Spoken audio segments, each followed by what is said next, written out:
Hey everybody and welcome to the 5 Bytes Podcast. I'm your host, Rory Monahan. The podcast, as always, is brought to you by my sponsors. Numescent, the inventors of the first and only cloud-native container management platform for Windows desktops.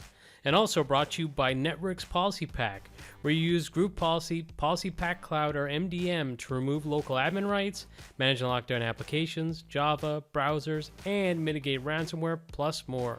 And of course, also brought to you by ControlUp, end-to-end digital experience management for the work from anywhere era. ControlUp, happy users, happy IT.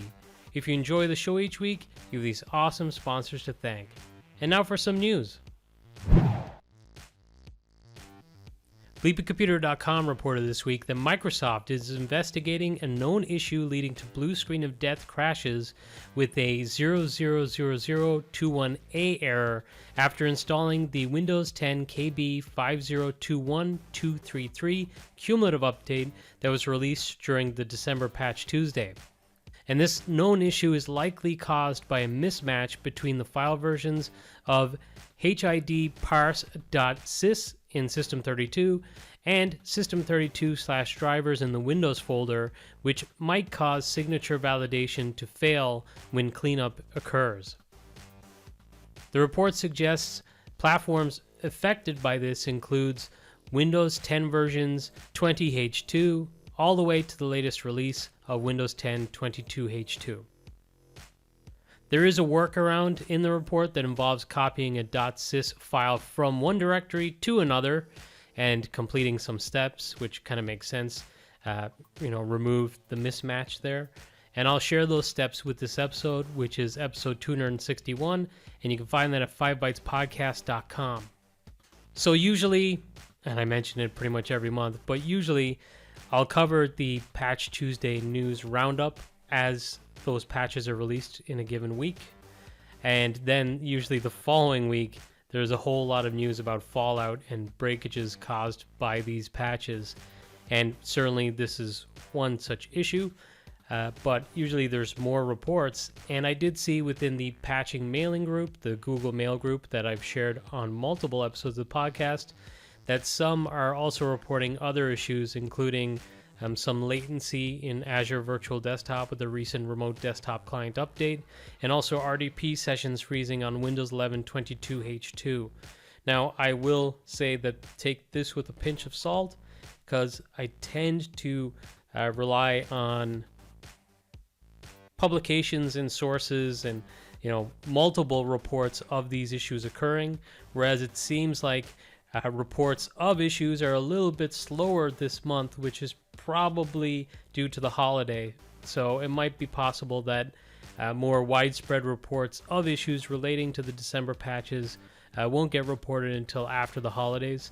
But for sure, keep listening to the podcast, and as these issues become confirmed, I'll share them on the future episodes. Speaking of things broken by patches, as previously reported on the podcast, there were reports of problems creating virtual machines in Hyper-V in certain scenarios. Well, Microsoft has now released a pair of out-of-band patches to address the virtual machine problems. These are KB 5022553 and KB 5022554, and they've been issued as emergency fixes for affected systems. So as usual with out-of-band patches, these aren't going to be available directly through Windows updates. You're going to have to go to the catalog to grab these. So if you're affected, certainly look at these fixes in these KBs. Microsoft have shared that on January 1st of next year, which is in just a couple of weeks, they will begin a phased rollout of an EU data boundary solution for public sector and commercial customers in the European Union and the European Free Trade Association. Microsoft will offer customers the ability to store and process their customer data within the EU data boundary for Microsoft 365, Azure, Power Platform, and Dynamics 365 services. This will greatly reduce data flows out of Europe, and building on their, what they call, industry-leading data residency solutions. And they say that in coming phases of the data boundary, they will expand the EU data boundary solution to include the storage and processing of additional categories of personal data, including data provided when receiving technical support. Microsoft will publish more details in documentation, and these will initially be published in English, but will also then be made available in additional languages in future. So obviously, it's qualified that it's going to reduce data flows out of Europe, but not completely eliminate data flowing out of Europe, which is obvious because not all services are currently included in this, but hopefully more and more services will be added, and then everything will be within that EU data boundary for those EU customers. Microsoft have released FSLogix version 2210, which is also 2.9.8361.52326 for those hardcores who know those longer versions.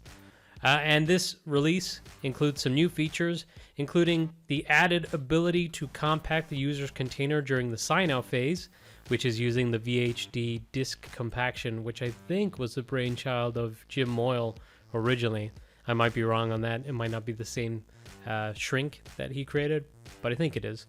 Also added is a new process during the sign-out phase, which creates an AppX package manifest for the user, and this manifest is used at sign-in to re-register the AppX applications for an improved user experience. And this work, they say, is ongoing as AppX packages and applications continue to evolve. And the focus for this work has been on the built-in Windows apps or inbox apps. And that's interesting because I've noticed on my Windows 365 cloud PCs that often after I initially boot up a custom image, it seems to run through and re-register some AppX packages. So interesting to see that's being accounted for within the FSLogix profile container. Another new feature is that they will now roam the user's recycle bin within the user container as well. And there's also several fixes, including they've resolved junction point compatibility issues with AppV and several more. For a full list of those fixes, I'll share the release notes for this version with this episode, which is episode 261, and you'll find that at 5bytespodcast.com. Microsoft recently published what's new in Intune for the 2212 or December edition. This includes deployment flexibility through feature and expedited updates. They say they're giving more control over what updates are deployed to devices and when they are delivered through general availability of Windows feature and expedited quality updates. They say that through feature updates, your devices will remain on the version they've been assigned until you either update the policy or assign those devices to a new feature update policy targeting a newer update. So greater granularity and control over how updates are rolled out to your devices. Also added is something I've already reported on a previous episode of the podcast, which is Microsoft Store apps are now available in Intune, which I've actually got a blog post that I drafted about 2 weeks ago that I hope to get out soon, and I'll mention that on a future episode of the podcast, and I've tried it out and I'll give my thoughts. Also new this month is an update to the MSIX packaging tool from Microsoft, and this includes a pretty important update for at least some of the package support framework application fixes because they've now been automated. And this supports automatic inclusion of some fix-ups such as file redirection fix-up, dynamic library fix-up, NVAR fix-up, and Electron fix-up. There are also some new capabilities in the capabilities menu, which I'm sure that appeals maybe to developers who will make this available to users who will actually see what they're installing and see what capabilities it requires. Frankly, what I'm seeing from vendors, it says all resources no matter what the application, so it seems like the capabilities have not been used properly so far, at least in my experience. Microsoft also announced an upcoming feature in the Insider Preview, which allows you to right-click on files within the package editor and open that file to edit. And I think they give a JSON file as an example. So, just right click within the packaging tool and it'll open that JSON file to edit. So pretty cool. Obviously, the biggest announcement here is those automated fix-ups. So it'll be interesting to try that out. Although, obviously, Tim Mangan has been caring for the package support framework pretty much as a one-man band for the last couple of years. And he's been doing a great job with automating a lot of these fix-ups himself. So check out TM Urgent and Tim Mangan's awesome MSIX tools.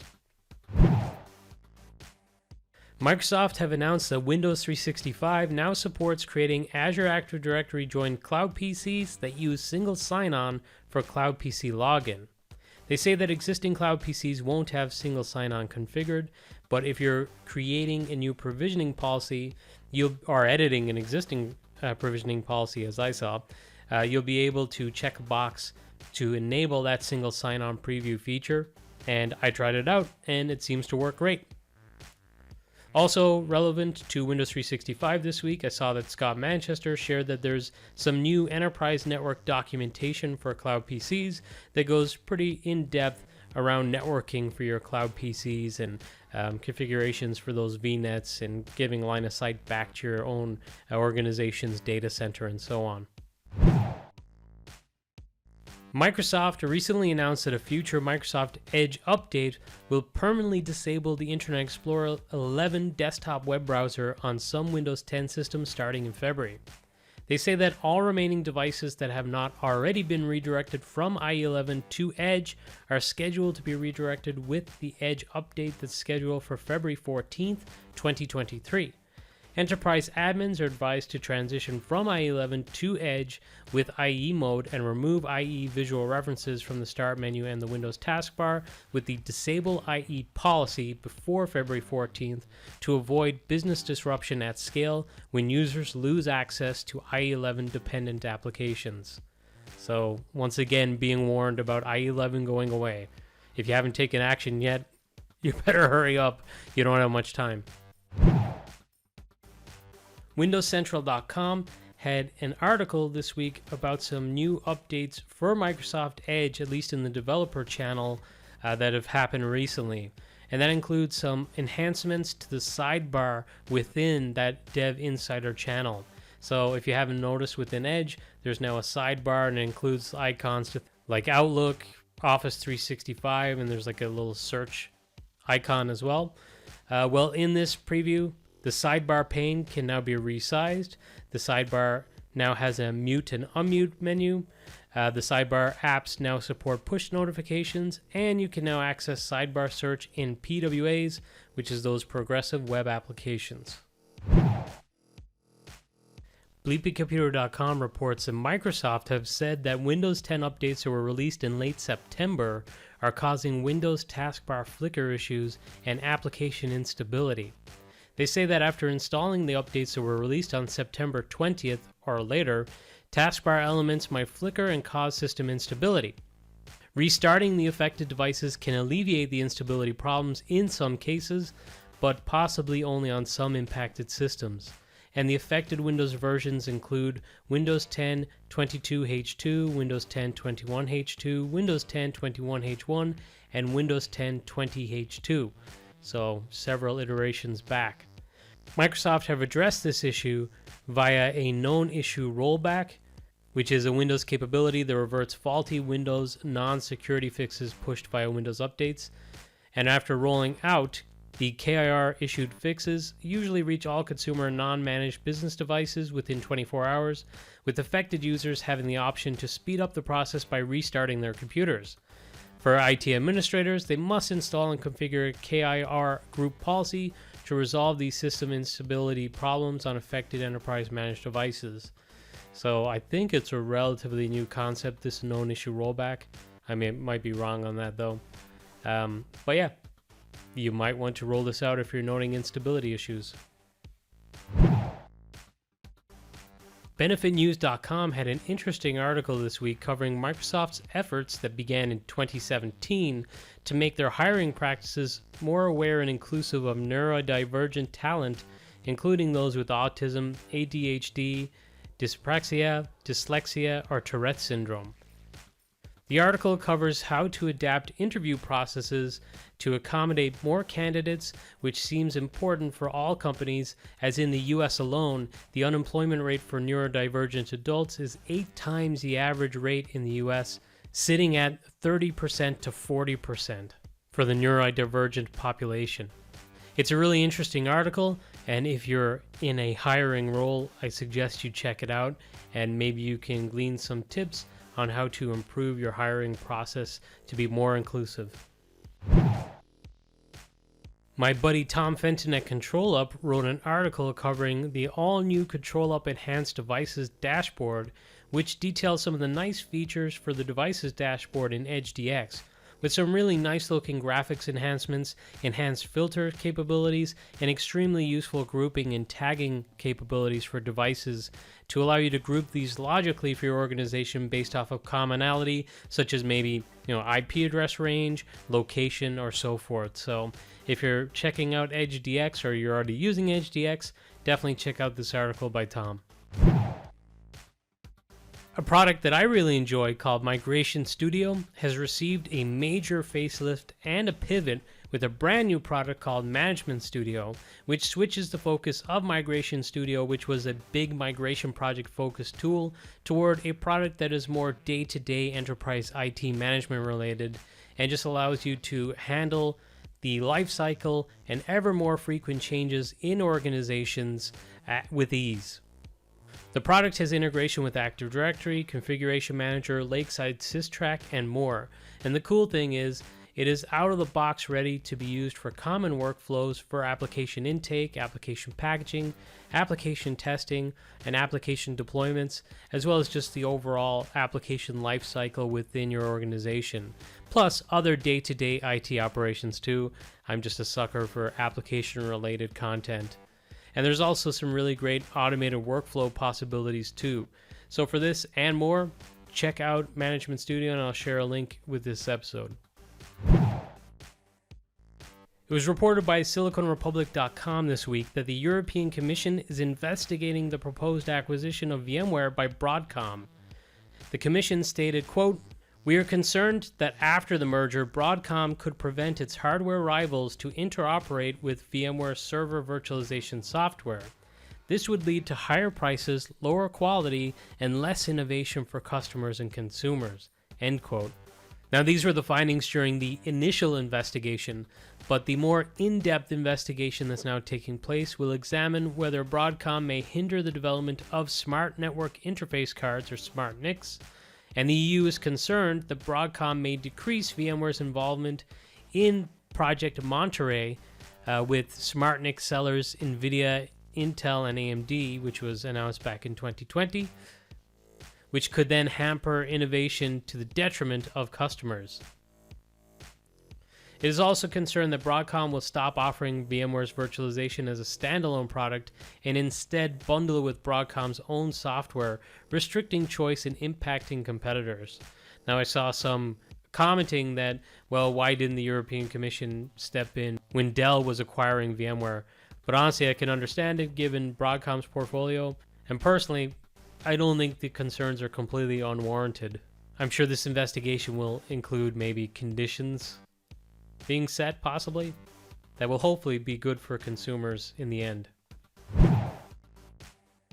TSB has been fined nearly £49 million in the UK for an IT meltdown that occurred in 2018 that caused chaos and left its customers unable to access online accounts for several weeks, according to a report by the BBC. The problems are reported to have occurred during a migration to move 1.3 billion customer records from an old system run by its former parent bank Lloyds to one managed by its Spanish owners, the current Spanish owners, Sabadell. It said many customers were locked out of their accounts and some customers were being given access to confidential records of others. Cases included people trying to complete house purchases and unsure whether they could move in, and the BBC spoke to one couple who sat with a loaded removal van outside their new home waiting for funds to be released. Crazy. The problems continued for many weeks, and TSB came under fierce criticism for the IT failings. The problems were not fully resolved for 8 months, and a significant proportion of its 5.2 million customers were affected by the initial issues. In February 2019, TSB said that the disastrous IT upgrade had cost it £330 million, and about 80,000 customers had switched their accounts away from the bank in 2018. TSB have been fined a total of £48.65 million, made up of £29.75 million penalty from the FCA and a fine of £18.9 million from the Prudential Regulation Authority in the UK. And finally, thanks to the awesome Helga Klein for this last story. as he shared a tweet from Gregors Tworek. I'm sorry if I butchered that name, I'm almost certain I did. But Gregors discovered that File Explorer always hides the extension .pif, even if it's configured to show all extensions on the operating system. Helge added, "This is another reason to use a real file manager like Total Commander." And I've covered Total Commander on a previous episode in the Scripts, Tricks, and Tips, and that could be a tip for this week in the Scripts, Tricks, and Tips. But speaking of which, now this episode's Scripts, Tricks, and Tips. First up, Thomas Nonheim blogged this week on securing privileged user access with Azure AD conditional access and identity governance, which are hot topics at the moment, and I've covered them on the news in several different episodes of the podcast. So if you want to dive in, check out this great blog post. My buddy, the awesome Steve Greenberg, tweeted this week on the topic of Twitter and just social media in general, because I've actually covered on multiple episodes of the podcast as my own personal tip to anyone in IT to use Twitter, because I just find it to be a really awesome resource. But unfortunately, with some of the changes that have been going on, it's turned into a little bit of a cluster, frankly. There's a lot of my followers who have left the platform. There's other followers who are maybe less active than they used to be. And it just seems discussion is kind of falling by the wayside a little bit, because it seems like the conversation is completely focused on what's happening with the takeover and the changes to the platform itself, rather than on technical discussion. But Steve suggested that using LinkedIn is really awesome, and he's noticed that a lot of people have moved their technical conversations from Twitter to LinkedIn. Now, I have a kind of love-hate relationship with LinkedIn. I think there's some really great benefits of it, obviously for applying for jobs and stuff like that. But I also don't like being kind of harangued by recruiters for jobs that are not relevant to me. I don't really like the amount of ads that appear within the mobile app in particular, and some of the other problems with it. Finally, I'd like to promote my own local club, Galway United, who are looking for sponsors for players. Now, I've been sponsoring a player for the last 2 seasons, and I find it really great. You're able to just keep tabs and kind of keep track of that player throughout the season. If you're going to matches, you'll see that your company's logo is listed in the match program beside that player. On social media, when something happens occurring that player, the Galway United official social media channels will share a picture of that player with your company logo. So it's pretty good exposure, and it's just kind of fun, relatively cheap social media content for your organization too. So if you're interested in sponsoring a player for Galway United and getting some of these benefits that come with that, including a game-worn jersey at the end of the season, reach out to me and I'd be happy to put you in contact with the club's commercial manager.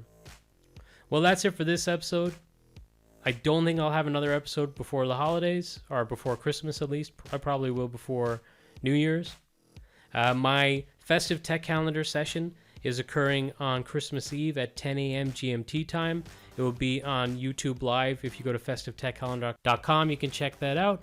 It is Christmas Eve, so I don't think many people will check it out live, but I'll be sure to share it in the Scripts, Tricks, and Tips of next week's episode too. That's it for me. Happy holidays, everyone, and I'll catch you next week.